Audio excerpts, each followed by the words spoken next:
বিস্তৃত অংশৰ সৈতে ষ্টুডিঅ'ত মই জয়ন্ত মাধৱ গোস্বামী।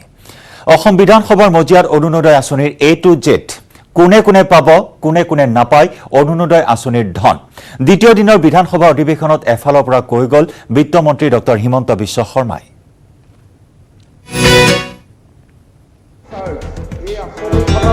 বিধানসভাত অৰুণোদয়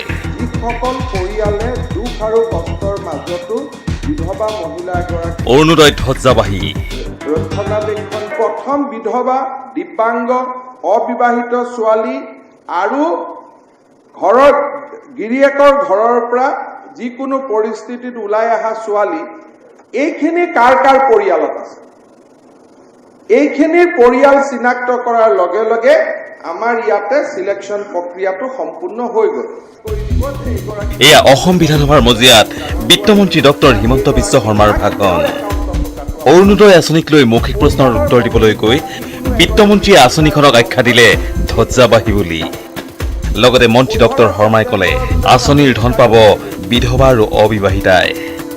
হিতাধিকাৰী হ'ব স্বামীগৃহ ত্যাগ কৰা মহিলা আৰু দিব্যাংগ লোকসকল।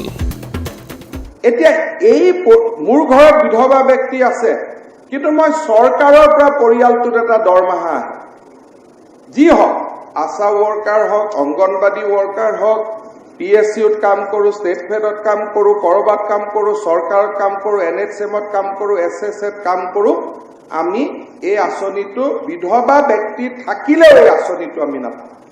কোনোবাই কয় ঘৰত দুগৰাকী বিধৱা আছে, এগৰাকী বিধৱা, এগৰাকী দিব্যাংগ আছে, এটাই পাব পৰিয়ালতে, দুটা নাপায়।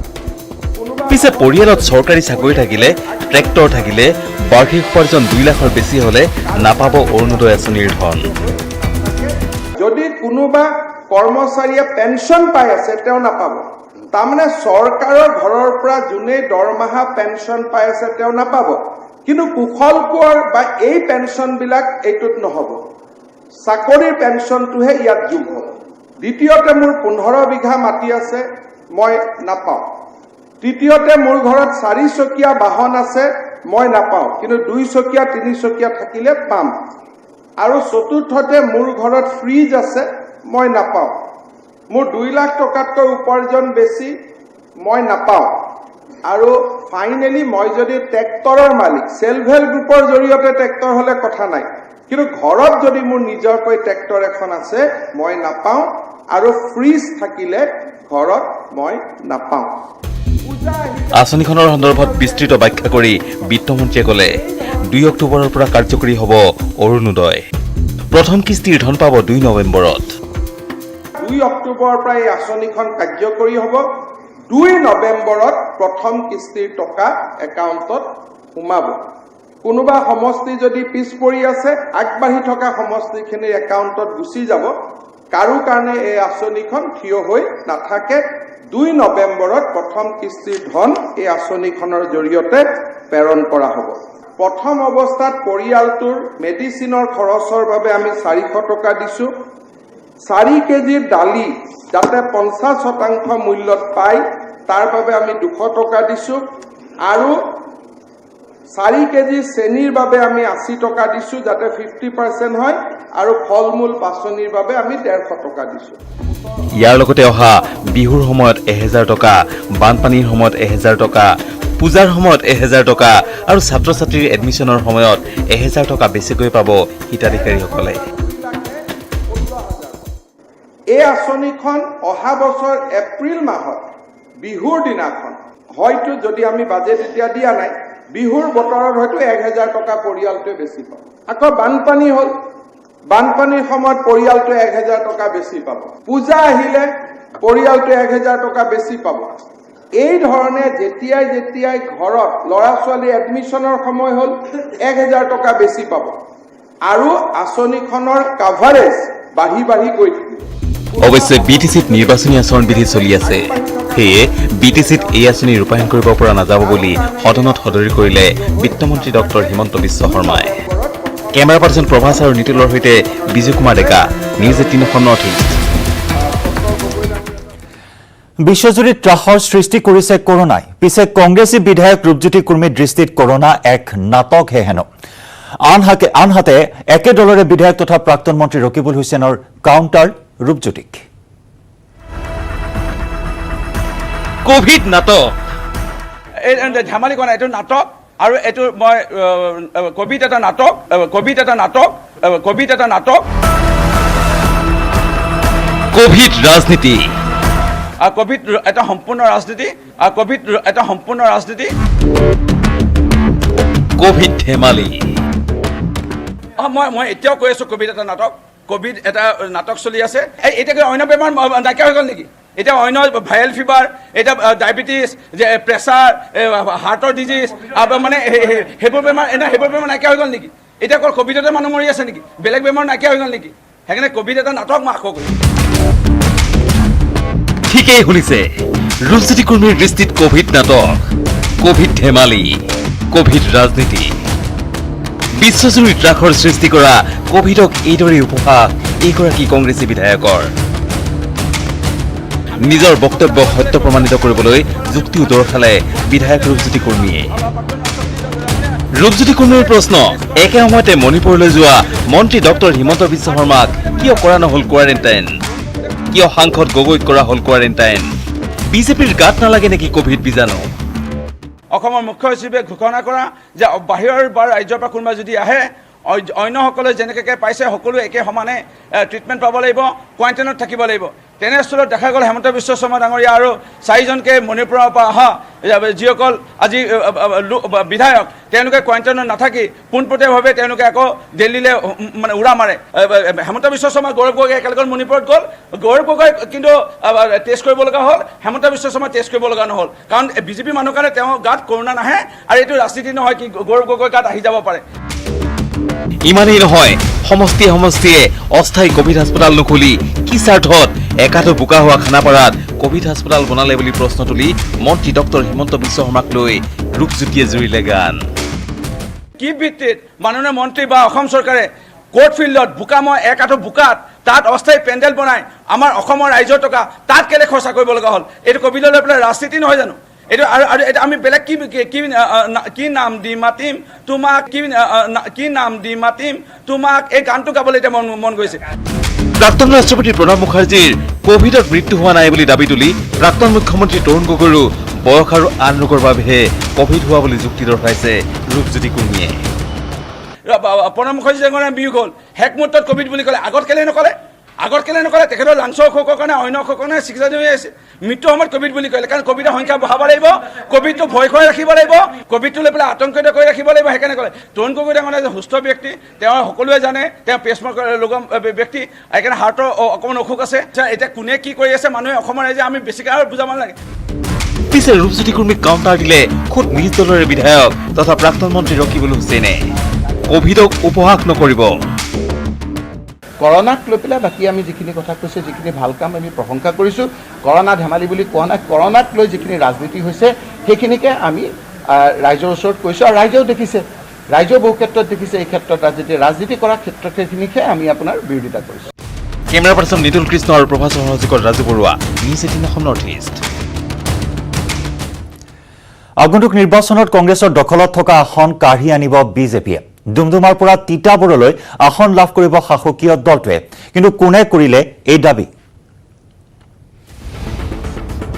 নিৰ্বাচনী ৰণ ক্ষেত্ৰত নেতাৰ ৰণ চালি ডিব্ৰুগড়ৰ বিজেপি বিধায়ক প্ৰশান্ত ফুকনৰ দাবী, এইবাৰ উজনি অসমত 90% লোকে ভোট দিব বিজেপিত, বাকী 10% লোকে ভোট দিব নটাত।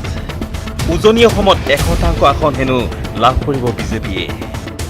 আমাক বেছি উৎসাহিত কৰিছে যে কংগ্ৰেছে AUDFৰ লগত যিটো মিত্ৰতা কৰিলে, সেই মিত্ৰতাটোৱে আমাক আৰু কিছু অনুপ্ৰেৰণা যোগালে। আৰু সেই অনুপ্ৰেৰণাত উজনি অসমত যিখিনি কংগ্ৰেছী মানুহ আছে, সেই মানুহখিনিৰ 90% মানুহে ভাৰতীয় জনতা পাৰ্টিক ভোট দিব, আৰু 10% মানুহে কংগ্ৰেছক ভোট নিদিয়ে, সেইখিনিয়ে নটাক ভোট দিব। ইনক্লুডিং তিতাবৰ ছিটটোক লৈ গোটেইকেইটা ছিটেই আমি ভাৰতীয় জনতা পাৰ্টীয়ে জয়লাভ কৰিব। ষ্টেণ্ড কৰা ল'ৰা এটাই সদায় 100ৰ ভিতৰত 100 পাবলৈ চিন্তা কৰে, কেতিয়াবা 99 পায়। যোৱাবাৰ আমি 95 পাইছিলোঁ, এইবাৰ আমি 100 পাম। 2021ৰ নিৰ্বাচনত পুনৰ প্ৰতিদ্বন্দ্বিতা কৰিবলৈ সাজু হৈছে প্ৰশান্ত ফুকন। হীৰকজ্যোতি মালাকাৰৰ report, news 18 Assam north east. পঞ্চভূতত বিলীন হল ভাৰত ৰত্ন প্ৰণৱ মুখাৰ্জীৰ নশ্বৰ দেহ দিল্লীৰ লোডিঘাট শ্মশানত ৰাষ্ট্ৰীয় মৰ্যাদাৰে প্ৰাক্তন ৰাষ্ট্ৰপতিগৰাকীক জনোৱা হল অন্তিম বিদায় কোভিড প্ৰটকল মানি পুত্ৰসহ সীমিত সংখ্যক আত্মীয় স্বজনেহে অংশগ্ৰহণ কৰিলে শেষকৃত্য অনুষ্ঠানত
বিদায় প্ৰণৱ বাবু ৰাজকীয় সন্মানেৰে অন্তিম বিদায় দেশৰ প্ৰাক্তন ৰাষ্ট্ৰপতিগৰাকীলৈ পঞ্চভূতত বিলীন হল দেশৰ প্ৰাক্তন ৰাষ্ট্ৰপতি প্ৰণৱ মুখাৰ্জী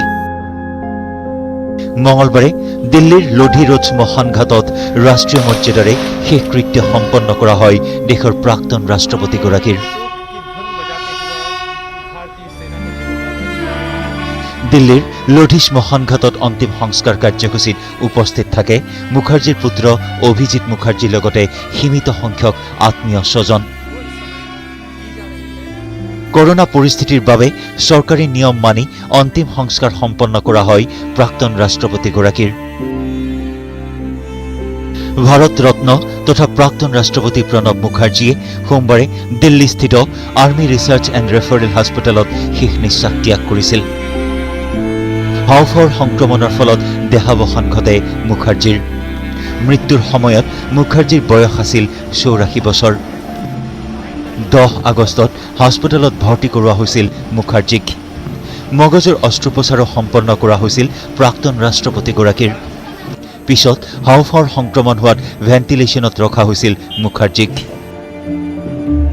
মঙলবাৰে অন্ত্যেষ্টিক্ৰিয়াৰ পূৰ্বে দিল্লীৰ ৰাজাজী মাৰ্গত থকা বাসগৃহত কোভিড প্ৰটকল মানি শেষ শ্ৰদ্ধাঞ্জলি জনোৱা হয় প্ৰাক্তন ৰাষ্ট্ৰপতিগৰাকীক শেষ শ্ৰদ্ধাঞ্জলি অনুষ্ঠানত উপস্থিত থাকে প্ৰধানমন্ত্ৰী নৰেন্দ্ৰ মোদীকে ধৰি কেইবাগৰাকীও ৰাজনৈতিক তথা বিশিষ্ট নেতা প্ৰাক্তন ৰাষ্ট্ৰপতিগৰাকীৰ দেহাৱসানত গভীৰ শোক প্ৰকাশ কৰিছে প্ৰধানমন্ত্ৰী নৰেন্দ্ৰ মোদীৰ লগতে ৰাষ্ট্ৰপতি ৰামনাথ কোবিন্দে দেশৰ বিত্তমন্ত্ৰীৰ দায়িত্ব গ্ৰহণ কৰিছিল প্ৰণৱ মুখাৰ্জীয়ে 2004 চনৰ পৰা 2006 চনলৈ আছিল দেশৰ প্ৰতিৰক্ষা মন্ত্ৰী 2006 চনৰ পৰা 2009 চনলৈ বৈদেশিক পৰিক্ৰমা মন্ত্ৰী আছিল মুখাৰ্জী আৰু 2012 চনৰ পৰা 2017 চনলৈ দেশৰ ৰাষ্ট্ৰপতিৰ কাৰ্যভাৰ গ্ৰহণ কৰিছিল প্ৰণৱ মুখাৰ্জীয়ে প্ৰাক্তন ৰাষ্ট্ৰপতি প্ৰণৱ মুখাৰ্জীলৈ 2008 চনত পদ্ম বিভূষণ আৰু 2019 চনত আগবঢ়োৱা হৈছিল ভাৰতৰ সৰ্বোচ্চ অসামৰিক সন্মান ভাৰত ৰত্ন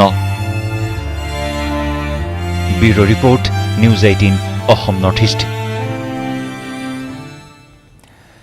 ক্ৰমত সুস্থিৰ হৈছে প্ৰাক্তন মুখ্যমন্ত্ৰী তৰুণ গগৈৰ স্বাস্থ্য জিএমচিএইচৰ নিউ পেইং কেবিনত 9জনীয়া চিকিৎসকে অহৰহ চিকিৎসা চলাই আছে প্ৰাক্তন মুখ্যমন্ত্ৰীগৰাকীৰ সোমবাৰে নিশা স্বাস্থ্যৰ অৱনতি ঘটাত গগৈক প্ৰদান কৰা হৈছিল প্লাজমা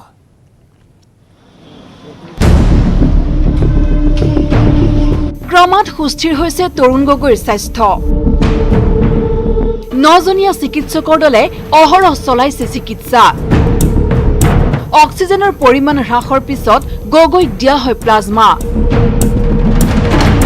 কোভিড আক্ৰান্ত হৈ জিএমচিএইচৰ নিউ পেইং কেবিনৰ দ্বিতীয় মহলাৰ 22 নং কক্ষত চিকিৎসাধীন প্ৰাক্তন মুখ্যমন্ত্ৰী তৰুণ গগৈ সোমবাৰে নিশা অৱনতি ঘটিছিল তৰুণ গগৈৰ স্বাস্থ্যৰ নিশা 11:30 বজাত 88% হ্ৰাস হৈছিল অক্সিজেনৰ পৰিমাণ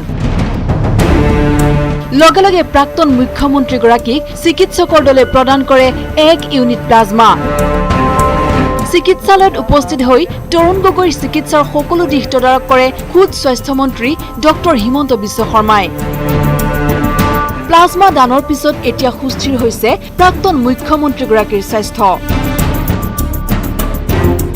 এতিয়া ষ্টেবল আছে, অক্সিজেন স্যাচুৰেশ্যন মেইনটেইন হৈছে 98%, ইন 2 লিটাৰ্ছ অফ অক্সিজেন, আৰু এনেই ভাইটেলছখিনি একদম নৰ্মেলে আছে। কথা পাতিছে, ভালে আছে। ক্লিনিকেল টিমে আকৌ চাব এতিয়া। ফিজিকেলি একো দিগদাৰ চিমটমছ বা একো কমপ্লেইন দিয়া নাই আমাক। প্লাজমাৰ changes will come within 24 hours। এনেই অভিয়াছলি প্লাজমা আমি it's a good thing that we have given immediately. যেতিয়া ফল হ'ল তেতিয়া we have given immediately, so' that's a good sign. উন্নত চিকিৎসাৰ প্ৰয়োজন হ'ব পাৰে বুলি নিশাৰে পৰা GMCHত তৰুণ গগৈৰ বাবে সাজু কৰি ৰখা হৈছে এই এম্বুলেন্সখনো। ৰাতি 12:30 মানৰ পৰা আছো ইয়াতে। ৰাতি 12:30 পৰা কি বুলি কৈছে আপোনালোকে? আমাৰ ছাৰক কৈছে, ছাৰ ইয়াৰ পৰা ছুপাৰ স্পেচিয়েলিটি চেভ কৰিব। তাত চেভ কৰিব, ইয়াতে আপোনালোকে ৰৈ আছে। হয়। তৰুণ গগৈৰ স্বাস্থ্যৰ বুজ ল'বলৈ বিধায়ক নুৰুল হুদা আৰু আবুল কালাম ৰচিদক লগত লৈ GMCHত উপস্থিত হয় প্ৰাক্তন মন্ত্ৰী ৰকিবুল হুছেইন। PPE কিট পৰিধান কৰি তৰুণ গগৈ থকা কোঠাত প্ৰৱেশ কৰি ৰকিবুল হুছেইনে লয় স্বাস্থ্যৰ বুজ। যোৱাকালি তেওঁৰ অকণমান উশাহ নিশাত অসুবিধা হোৱাৰ লগে লগে প্লাজমা দিলে, আৰু এতিয়া তেওঁলোকে কৈছে যে এতিয়া ভাল। যিটো তেওঁ অক্সিজেনৰ কথা কৈছে, এতিয়া তেওঁ সাধাৰণভাৱে অক্সিজেনৰ হেৰি লৈ পেলাই 97 আছে বুলি কৈছে, গতিকে এতিয়া ষ্টেবল। মই কথাও পাতি আহিছোঁ ভিতৰত। 5 দিন পূৰ্বে কোভিডত আক্ৰান্ত হৈছিল প্ৰাক্তন মুখ্যমন্ত্ৰী তৰুণ গগৈ। সোমবাৰে তেওঁৰ স্বাস্থ্যৰ কিছু অৱনতি ঘটিছিল যদিও বৰ্তমান উন্নত হৈছে তেওঁৰ স্বাস্থ্য। বুধবাৰে পুনৰ তৰুণ গগৈৰ কৰা হ'ব পাৰে কোভিড পৰীক্ষা।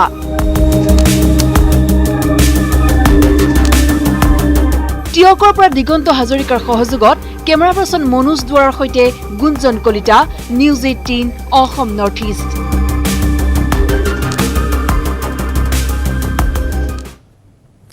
প্ৰাইম টাইম 18ত আমি খবৰৰ ধাৰা অব্যাহত ৰাখিম। সময় হৈছে এটি চমু বাণিজ্যিক বিৰতিৰ। চাই আছে প্ৰাইম টাইম 18। 21ৰ বিধানসভা নিৰ্বাচনত মূৰ দাঙি উঠিব বহুকেইটা আঞ্চলিক ৰাজনৈতিক দলে। 10 দিনৰ পিছত অসমত জন্মলাভ কৰিব আৰু এটা নতুন ৰাজনৈতিক দলে। কিন্তু কোনে খুলিব এই নতুন ৰাজনৈতিক দল? অসমত জাতীয়তাবাদৰ ৰাজনীতি, ৰাজনৈতিক দল খুলিবলৈ হেতা পৰা জাতীয় সংগঠনৰ। আকৌ AJYCP কৃষক মুক্তি আলোচনাতে ব্যস্ত। সকলোতকৈ আগত ৰাজনৈতিক দল গঠনৰ কুচকাৱাজ বীৰ লাচিত সেনাৰ। বীৰ লাচিত সেনা ঔৰসতে এটা নতুন আঞ্চলিক ৰাজনৈতিক দলৰ সৃষ্টি হ'ব আৰু আমি এখন অসমত নতুন চৰকাৰ বনাবলৈ সক্ষম হ'ম। অহা 10 ছেপ্টেম্বৰত অসমত জন্ম লাভ কৰিব আৰু এটা নতুন ৰাজনৈতিক দলে। ৰাজনৈতিক দলটো গঠন কৰিব বীৰ লাচিত সেনা অসমে। বৰ্তমান একাংশ বুদ্ধিজীৱীয়ে গঠিত পৰামৰ্শদাতা কমিটিৰ সৈতে এই দলটোৰ সন্দৰ্ভত আলোচনা কৰি থকা হৈছে। গুৱাহাটীত অনুষ্ঠিত সাধাৰণ সভাত হোৱা সিদ্ধান্ত মৰ্মে বীৰ লাচিত সেনা অসমে জন্ম দিব এটা নতুন ৰাজনৈতিক দল। আৰু আমি 10 দিনৰ ভিতৰত আমি দলৰ নাম ঘোষণা কৰিম। ইতিমধ্যে ইয়াৰ দায়িত্ব দিয়া হৈছে অসমৰ কেইজনমান বিশিষ্ট বুদ্ধিজীৱীক দিয়া হৈছে। পৰৱৰ্তী সময়ত আমি সকলোৱে মিলি গুৱাহাটীত এখন প্ৰেছ মিটৰ জৰিয়তে এইখিনি আহ্বান জনাম। ইফালে ASU AJYCP কৃষক মুক্তিকে ধৰি জাতীয় দল সংগঠনসমূহেও ৰাজনৈতিক দল গঠনৰ যুঁজা চলাই থকা সন্দৰ্ভত বীৰ লাচিত সেনা অসমৰ ঘোষণা। আঞ্চলিক ৰাজনৈতিক দলসমূহে মিলিজুলি এটা শক্তি হোৱাৰ চেষ্টা কৰিব। কৃষক মুক্তি, ASU, বীৰ লাচিত সেনা, আপোনাৰ অজিত ভূঞা ছাৰহঁতৰ আৰু বৰবা ছাৰৰ এই 5টা শক্তি ওলাইছে। এই 5টা শক্তিৰ মাজত কথা বতৰা চলিছে আৰু মই সেইকাৰণে কৈছোঁ যে অসমৰ ৰাইজে এক ঐক্যবদ্ধ ৰাজনৈতিক শক্তি দেখিবলৈ পাব। উজনি অসমৰ প্ৰায়বোৰ সমষ্টিতে প্ৰতিদ্বন্দ্বিতা আগবঢ়াব এই নতুন দলটোৱে।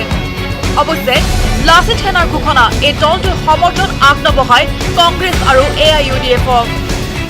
উজনি অসমত আমি প্ৰায়কেইখন চিটতে প্ৰতিদ্বন্দ্বিতা কৰিম। যিহেতু আমাৰ এটা পৰ্যায়ত কথা বতৰা চলিছে, উজনি অসমত আমি প্ৰতিদ্বন্দ্বিতা কৰিম। কিন্তু মই ব্যক্তিগতভাৱে শৃংখল চলিয়া হিচাপে কিন্তু মই ৰাজনীতিত নাহোঁ। মই বীৰ লাচিত সেনাৰ নেতৃত্বতে থাকিম। কিন্তু এই নিৰ্বাচনত BJP, কংগ্ৰেছ আৰু UDF হৰুৱাবলৈ অসমৰ জনগণৰ সন্মুখত নেতৃত্ব আমি দিম।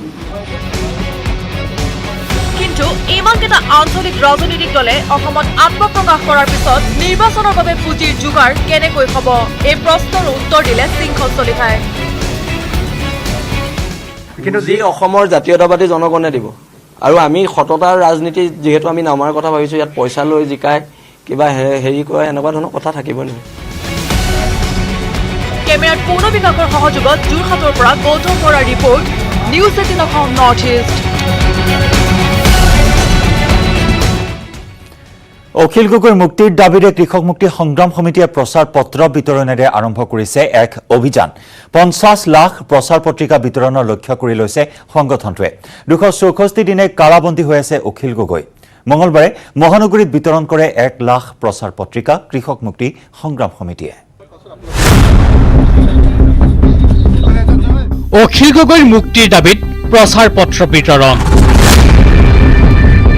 50 লাখ প্ৰচাৰ পত্ৰ বিতৰণৰ লক্ষ্য কৃষক মুক্তিৰ। মঙলবাৰে মহানগৰীত বিতৰণ 1 লাখ প্ৰচাৰ পত্ৰিকা।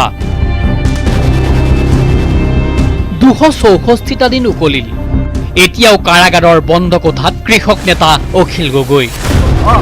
কা আন্দোলনৰ সময়ছোৱাৰ পৰাই কাৰাবন্দী হৈ থকা অখিল গগৈৰ মুক্তিৰ দাবীত মঙলবাৰৰে পৰা প্ৰচাৰ পত্ৰিকা বিতৰণ কাৰ্যসূচী আৰম্ভ কৰিছে কৃষক মুক্তি সংগ্ৰাম সমিতিয়ে।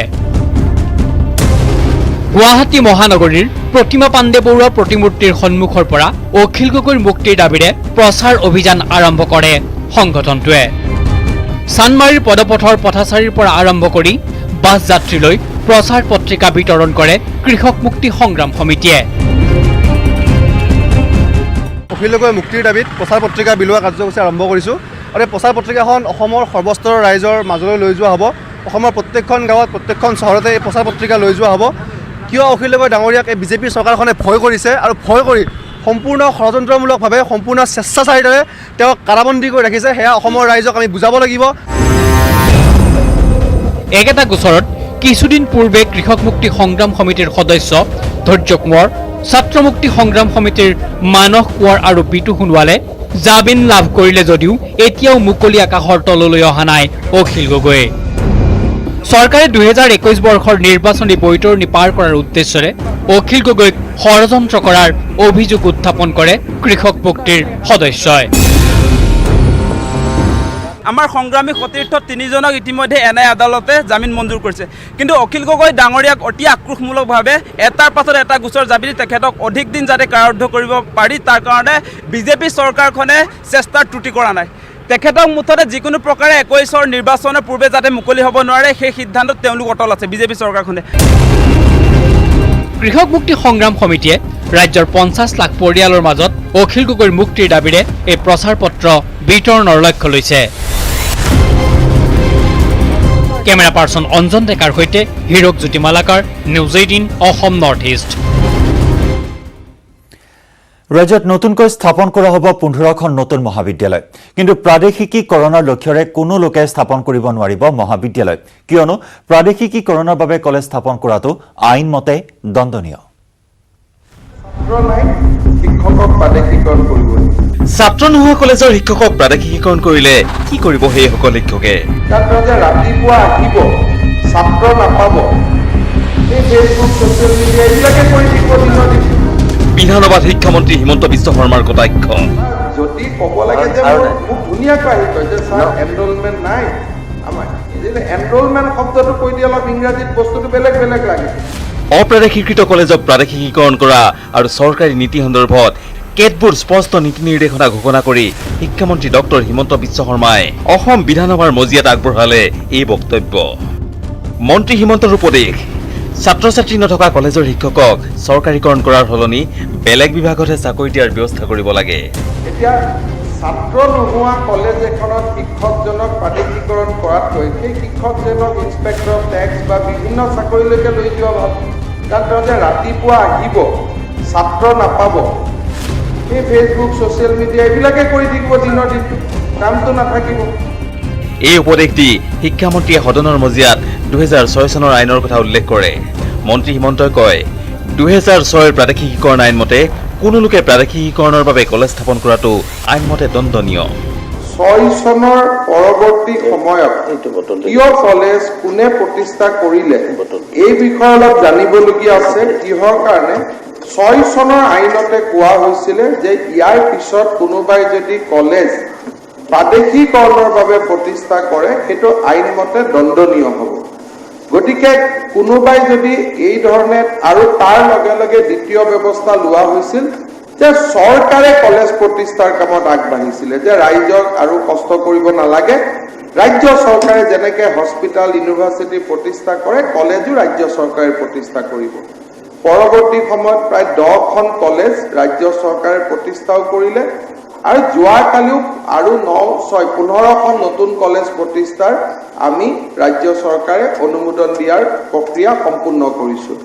গতিকে এই বিষয়ে অহা নিৰ্বাচনৰ পিছত নতুন চৰকাৰে নতুন ধৰণে চাব লাগিব যে আইনে বাৰণ কৰা কাম এটা তেখেতসকলে কিয় কৰি আছে।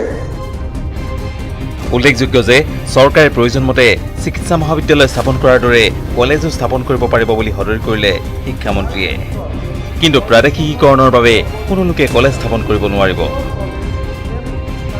কেমেৰা পাৰ্চন প্ৰভাস আৰু নিতুলৰ সৈতে Biju Kumar Deka, news 18 Assam north east. নিৰ্বাচন কাষ চাপি অহাৰ লগে লগে এতিয়া বৃদ্ধি পাইছে ৰাজনৈতিক দলৰ কুচকাৱাজ, বৃদ্ধি পাইছে দলত যোগদানৰ কাৰ্যসূচীও।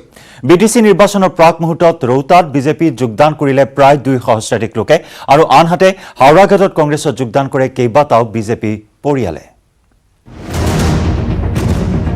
চমু চাপিছে বিধানসভা নিৰ্বাচন, তৎপৰতা বাঢ়িছে ৰাজনৈতিক দলসমূহৰ। একে সময়তে আৰম্ভ হৈছে দল বাগৰাৰ ৰাজনীতি। হাওৰাঘাটৰ ফুলনি পৰিষদীয় সমষ্টিৰ বহু বিজেপি পৰিয়ালৰ কংগ্ৰেছত যোগদান। কাৰ্বি পাহাৰত গেৰুৱা বাহিনীক ভেটা দিবলৈ বিৰোধী দল কংগ্ৰেছে আৰম্ভ কৰিছে ব্যাপক নিৰ্বাচনী কুচকাৱাজ।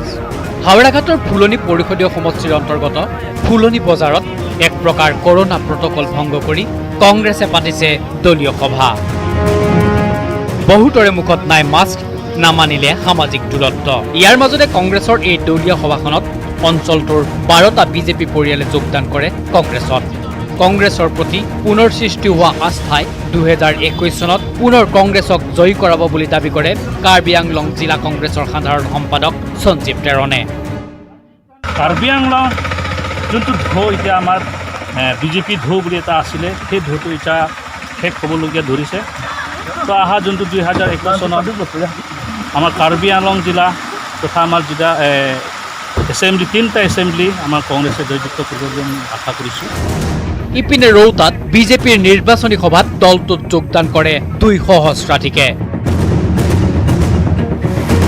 বিটিচিৰ 40 নম্বৰ ৰৌতা পৰিষদীয় সমষ্টিৰ ভালুকমাৰীত বিজেপি প্ৰাৰ্থীৰ সমৰ্থনত অনুষ্ঠিত হোৱা নিৰ্বাচনী সভাত অংশ লয় মঙলদৈ সমষ্টিৰ সাংসদ দিলীপ শইকীয়াই। এই সভাতে বিজেপিত যোগদান কৰে 2 সহস্ৰাধিকে। নিৰ্বাচনী সভাত ভাগ লৈ দিলীপ শইকীয়াৰ দাবী, এইবাৰ বিটিচিত বিজেপি হ'ব বিগ ব্ৰাদাৰ। सबका साथ, सबका विकास, सबका विश्वास এই নীতিক প্ৰাধান্য দি আমি কাম কৰি আছোঁ। গতিকে ৰাইজে এই কামৰ মূল্যায়ন নিশ্চয় কৰিব আৰু 2021ত আমি ভাৰতীয় জনতা পাৰ্টিৰ নেতৃত্বত এখন চৰকাৰ পাম আৰু তাৰ পূৰ্বেই বিটিচিত বিগ ব্ৰাদাৰ হিচাপে ভাৰতীয় জনতা পাৰ্টিয়ে বিটিচি শাসনৰ বাগজৰি হাতত ল'ব। বিজেপিৰ নেতৃত্বত গঠন হ'ব বিটিচিৰ পৰিষদ। এনেদৰেই বিটিচিৰ পৰিষদীয় নিৰ্বাচনৰ লগতে বিধানসভা নিৰ্বাচনৰ দিন চমু চাপি অহাত বৃদ্ধি পাইছে ৰাজনৈতিক দলৰ কুচকাৱাজ, বৃদ্ধি পাইছে ৰাজনৈতিক দলত যোগদানৰ কাৰ্যসূচী। Bureau report, news 18 Assam north east. পৰৱৰ্তী অংশলৈ যোৱাৰ পূৰ্বে প্ৰাইম টাইম 18ত লৈছো আন এটি চমু বাণিজ্যিক বিৰতি।